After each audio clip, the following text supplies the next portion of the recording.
Welcome back. Today we're going to be looking at transmission crossmember solutions for your Mercedes swap. The first transmission crossmember that I have shown here is for a single transfer case application. I will also be offering these in a dual transfer case mount for those of you with dual cases on your W56, as well as those of you with the dual case mount on your R150. This plate here is 1/4 inch grade 50 and weighs roughly the same as the stock crossmember. The other solution is to modify your existing crossmember. So we're going to be going over that here shortly. First thing you're going to need to do is remove these two mounting bolts for this secondary skid plate. These take a 12mm head socket. Then we're going to come in and clean the paint off this surface so that we can weld to it. So I'm going to get that taken care of and then I'll be back. Now that we've got the paint and rust ground off our transmission crossmember, the next step is going to be to bolt on our extension plate.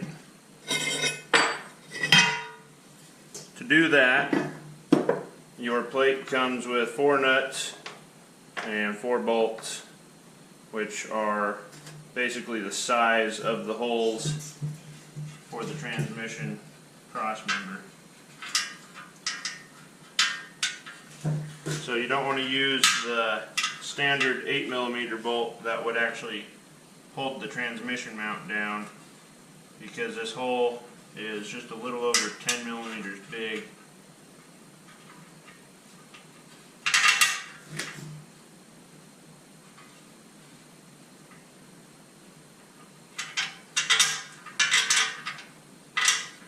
So I'm going to run all 4 bolts up from the bottom side, going up and out.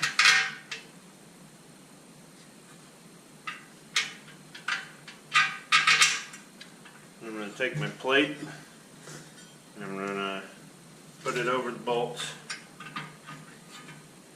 Now I have each bolt just barely started into the nut so that I can get my braces onto this plate.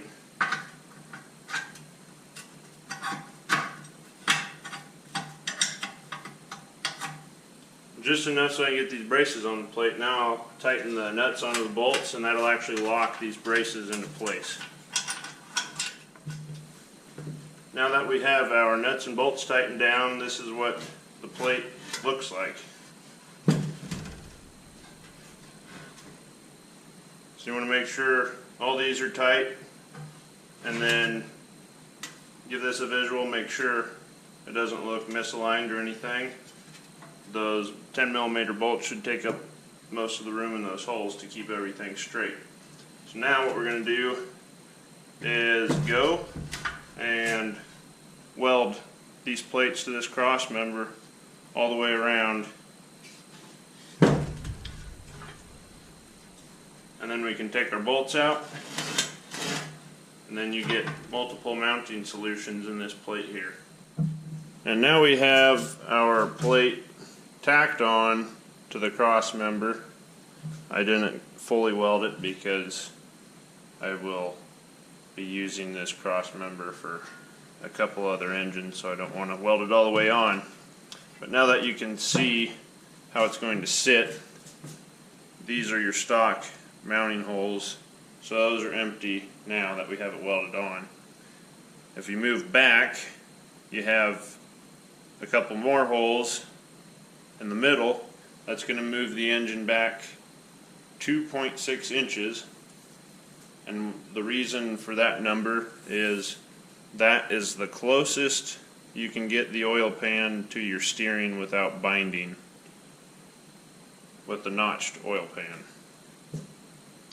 Then if you go further back, they are 4 inches back, and that's a number that a lot of people like that are trying to slide the engine as far back as possible so they can use their stock radiator without cutting the front core support.